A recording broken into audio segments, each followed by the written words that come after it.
Hello, welcome everyone. I am pleased to introduce Patrick, a maintainer of Dogecoin Core, the software behind the iconic Dogecoin meme coin whole ecosystem of fun. So Patrick is going to be giving a talk when things that shouldn't be are. And he's going to talk about sort of the unexpected success of Dogecoin that started out as a joke, but now lives and thrives. So thank you, Patrick. Thank you so much. All right. Hi, everyone. So I want to talk about how unexpected things that start innocent or as a joke can actually turn out to be like much bigger on the long term. For Dogecoin, it all started here. So there was this gentleman, his name is Jackson Palmer, and he made a joke on Twitter where he said, "Hey guys, I'm going to invest in Dogecoin." It didn't exist back then. There was no code. There was no Dogecoin. It was just that there were so many like silly and crazy coins out there, from WorldCoin to Goldcoin to Sex Coin, whatever, barbecue coin, you name it, they got it. And this was in 2013. And yeah, Jackson felt like this is gonna be like it's ridiculous basically. So let's make a little bit of fun about it. So what happened is people actually gave him good like really encouraging feedback about this. So from this feedback, what happened is that 11 days after he posted this tweet, somebody actually made this coin. And it was done by someone else. His name is Billy M2K, that's his handle. And he just took some code that he already had, he transformed it a bit, made it sillier, made it crazier. It did things like 100 billion maximum coins, random rewards of 1 to 1 million for each block. Like the most insane things that you could imagine. And there was a block every 60 seconds as well. So it went really fast. So what that meant is when you were, putting your CPU to work for like a couple of hours, suddenly you were a Dogecoin millionaire, like out of nothing. And people jumped on that. Like this was announced, this taken from the original announcement on Bitcoin Talk. People jumped on it. People were like, "Oh, this is great! We're finally getting to make fun of all the old coins, all the crazy stuff." So, yeah, Dogecoin, it's there, it's fun. Let's be a millionaire. So, unfortunately, very shortly after this, 9 days to be exact, someone actually looked at the code and found out that there is no 100 billion coin cap. This did not exist. So this entire promise of going to the moon didn't really work. In fact, if you look at the chart here, what it was supposed to do was here, it was supposed to end. After 14 months, joke is over, and even 14 months is a little bit long for a joke. But anyway, it was going to be ending. That didn't happen. What happened instead was, it was just going to keep on, emitting and emitting coins per block, and 10,000 of them with each block, which is quite a lot. If you look at this from a longer-term perspective, then you really can see the effect, because this is per year. Now, in the first year, after 14 months, it would have been over with, done. But what actually happened is it just kept on going. So there's a very nice L shape over there that just keeps on going. And if I would make this chart and I would make it around the room, it would still be approximately the same height by the time that I get to the door. Because, it just keeps on emitting. And I don't think like inflation is the right word, but it has like a tail emission until eternity. Sorry? Is it asymptotic? Does it get smaller? Yeah, absolutely. So it's a fixed amount. So as as a percentage of the whole, like you see depicted here, you see it like slowly going down, but it will never reach zero.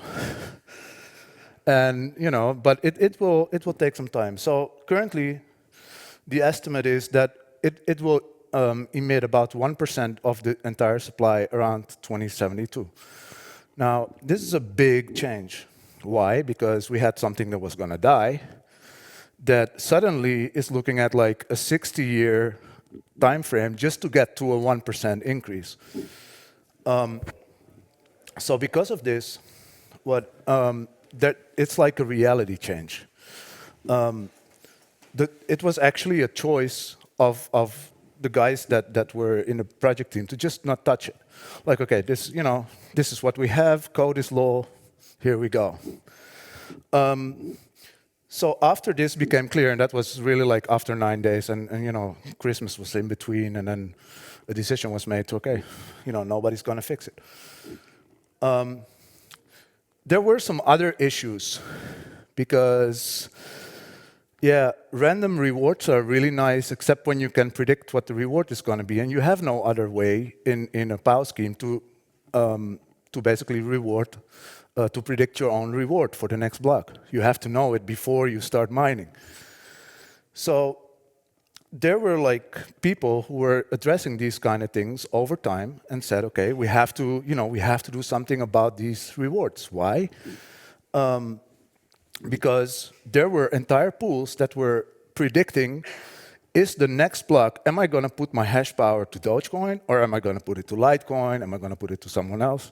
Because if the Doge reward is going to be low, why would I put my power there? It's a waste of time. So because of this, people fixed that. We had another problem, which was that because of all this competition on the Scrypt space, we basically didn't get to fully experience like what it meant to be mined, because everything was fractionalized. So another thing that was fixed, and all this is fixed by like community people, is okay, let's do the merge mining. And this was proposed by someone who I never spoke to.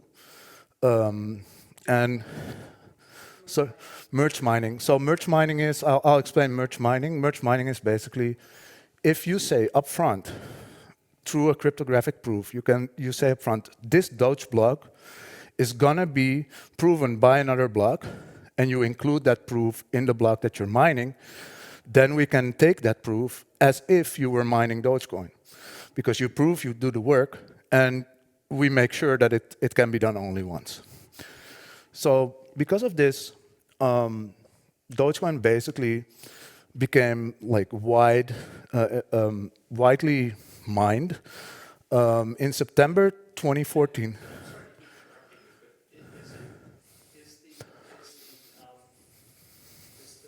The math problem something that requires ASICs to do fast, or is it something that does performance? Well, that's a really good question. So it was once thought that doing Scrypt with what the algorithm is, that this was completely ASIC-proof, and I think that everybody believed this until the moment that somebody had a little USB miner in their hand that blew out all the GPUs like 10 times. And so this turned out to be not true, and actually what people realized then was that if you want to have something that is ASIC-proof, you have to mutate it all the time. I think that's what the usual solution is nowadays. So that's something that we didn't fix, right? So nobody cared to fix that because the ASICs were already there. There were people invested in them also, so you can't just say like, okay, guys, we're going to pull that back.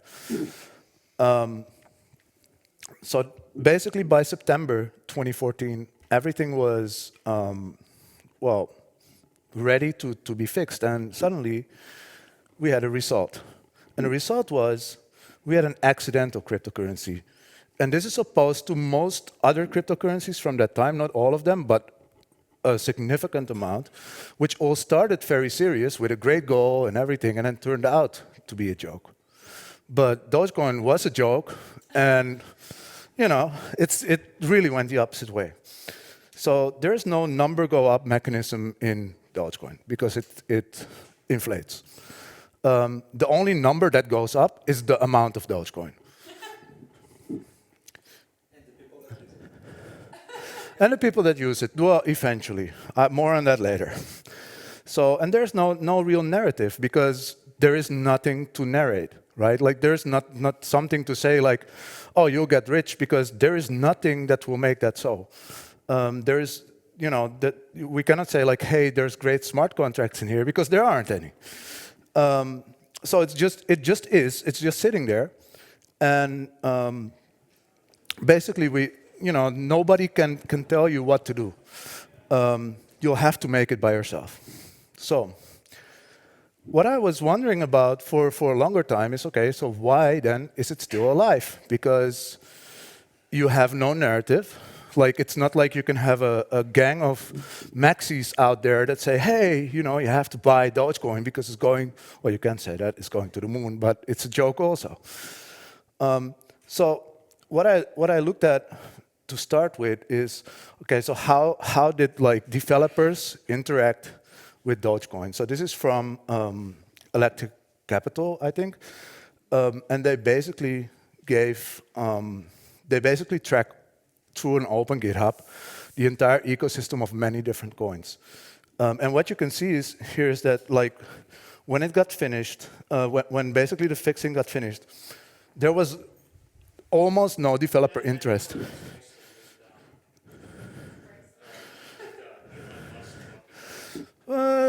Not yet. So what happened here basically is that until like late 2018, early 2019, nothing happened at all. And then suddenly people started doing some things on it. I talk to a lot of people like, regularly that do these kind of silly things, like build something on Dogecoin. Most of the time, people just do it for fun. Like, there is no, so supply side, it's mostly fun. There is not someone that says, okay, I'm gonna make this entire Dogecoin project and, everybody's gonna get rich or something, no. It's also, you don't have much to lose when it's on Dogecoin. I mean, let's be real. So you see that interest when like peaking, it really peaked like after the 2021 hype, if you ignore the one peak. But like the sustainable development really entered an era like in 2022, 2023, where you see that more and more people actually regularly do stuff on Dogecoin. Now, why is it really alive? Because that's supply side and everybody's doing it for fun. So that cannot be why like people talk about it, why you go on Twitter and sometimes it's even trending, like what? So I went and I asked people, why did you get into Dogecoin? In a very scientific manner. And I only focused on people that came in after 2021. Because in 2021, everybody came in because, some people said so. There was the Wall Street bets rumor that if you got all your stuff on Robinhood into Dogecoin, you wouldn't be, they couldn't block you, which wasn't true because you couldn't even withdraw it. But that's what people said. So I looked into this. And a lot of people told me to mind my own business, or in other words. But I did get 177 people to answer 2 questions. So question 1, what attracted you to Dogecoin? So most people are there for the gains, which is completely ununderstandable to me, but there's, of course, logic into it. If you go on Twitter, you look at like what's being said, everybody's like, Dogecoin is going to the moon. There's, of course, people who believe that. And that's how it goes for. What was really surprising to me is that actually 30% of the people that I talk to are actually in it for the fun. Like they bought Dogecoin or got tipped some Dogecoin for fun. So and then there's other, which was like some people were like, yeah, but because my friend does it. I'm like, okay, probably gains, but. So, and then I asked them, why are you still here? Because gains is like, okay, you buy something, you buy low, you sell high, buy. I have my gains. I'm gonna, live on an island now. So the funny thing there was that a large amount of people were probably still holding on to their money because they were either still in it for gains or losses, basically DCAing down until they can make their losses back. But the interesting thing was, a lot of people said, I made new friends. And this was something that I would have loved to hear, because what it means is that the most irrational thing ever happened. That is, people are bonding over money. Like, normally the only way you bond over money is if somebody gives you something, and then you're like, hey, I got, somebody gave me like $1 million, yay! But that doesn't work in this case. So people are bonding over talking about a dog on a coin. And yeah, so it appeared to me that the growth, like if I go back to this one, like the amount of people that are having fun, or friends, actually grows after they buy Dogecoin. And I think that's a really good, cool thing.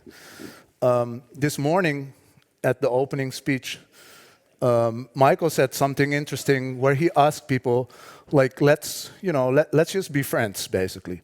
Let's not be, what's the word? I'm at loss for the word right now. But let's work together. Let's have fun together. Because we're all just human beings, and that's how I want to conclude this, which is funny because I prepared this like a week ago.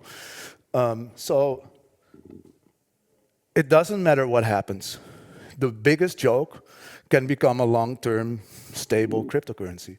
So no matter why you're here, and no matter like what your convictions are, like if you want to be a Bitcoin maxi, be it.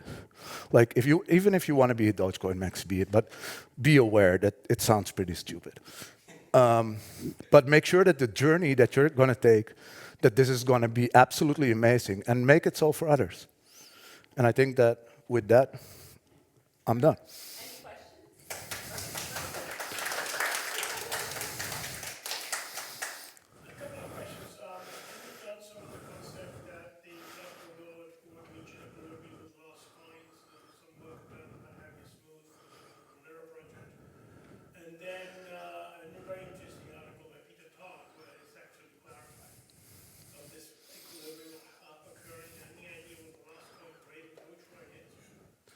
What the? Oh yeah.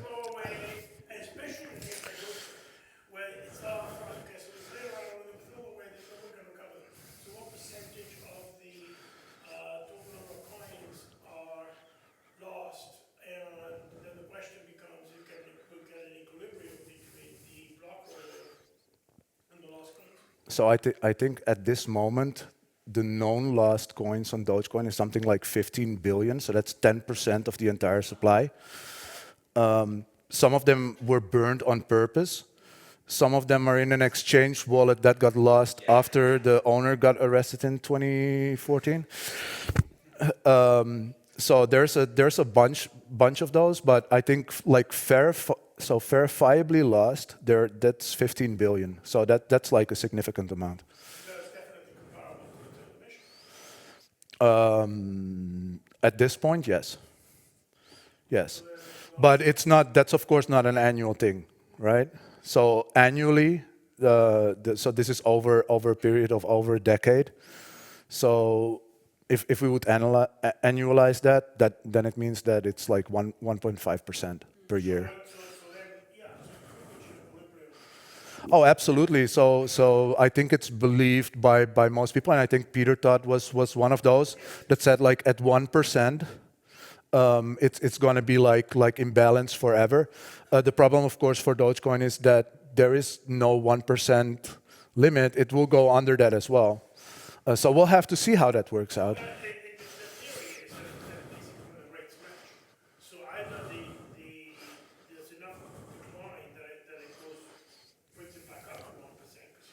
Uh-huh.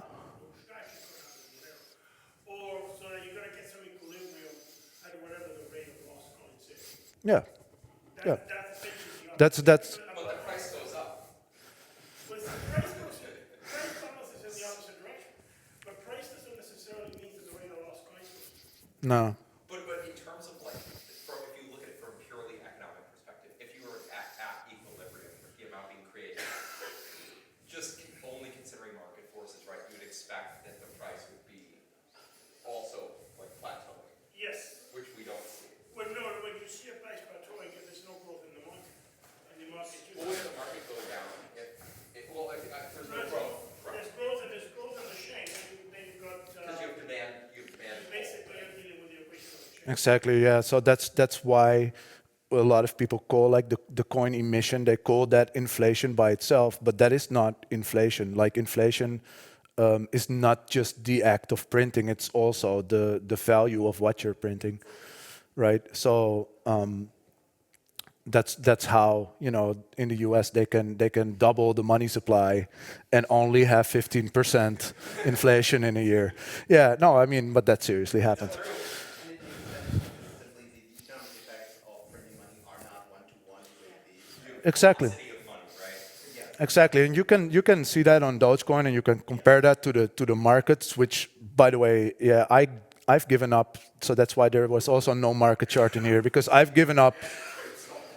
How then have coins emission by block can coin like Dogecoin be on top 10, and in 2001 was on top 3 with 80 billion value.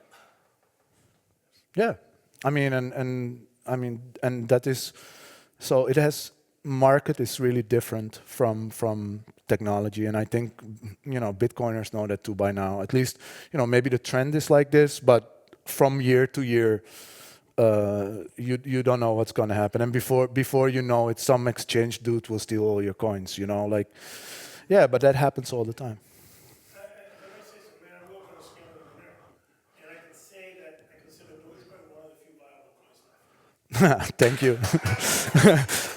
There's a gentleman over there that really agrees. Because also 40% of the people don't care about the financial sector. Exactly. That's a big deal. That's, in a way. yeah. Yeah, the cult. We like the stock. Right? Yeah, we like the stock, so we buy it. We like the coin, so we buy it. Show to a kid a Bitcoin, a Dogecoin, what the kid will choose. Yeah. Is there a push for any, I guess, like changes or improvements in functionality going forward? I mean, looking at the fact that, again, like a lot of folks apparently not necessarily this with financials, which is interesting, but do you see a lot of pressure to really do anything with the development process? Well, yeah. So we've spent a lot of time the past couple of years to just stabilize like clients, networking, get bugs out, get security issues out, and I think we're at the point right now where from my role as a maintainer, what I want to enable is basically for people to start proposing soft forks again. I know there's a number of people that are like, okay, we have to do SegWit because we want to do you know, multi-party signatures, and you have to have SegWit for that. Yeah, I guess it's becoming more complex over time to do necessary upstream fixes and integrations while at the same time kind of trying to push for, you know, your own thing. If you do CKP, you don't need SegWit for multi-sig, right? Because you could just have a CKP which verifies multiple signatures. The threshold. Whoa. No, but I'm just saying that, you know, if you're running a code base where a lot of the work is, you know, integrating upstream fixes and changes, while at the same time wanting to do any other integrations that are not part of upstream, whatever they are. But the thing is, like with CKP, no, you're right. APM for whatever you like, right? So if you want to implement a functionality change, you can implement it at the level of the zero null search, and it's like the verifier that's actually in the Dogecoin Core base, code base, No, independent of. I get what you're saying, but I also think that we have to leave space for a greater amount of you know, ideas and people that want to try something, because I'm not like the gatekeeper for what's gonna work. For that we have, like, you know, miners and economic actors that make that so. I think what is most important from a protocol perspective is to basically say, yes, guys, we're going to enable you to make those proposals, and then we'll see what happens. All right. Well, All right. We're gonna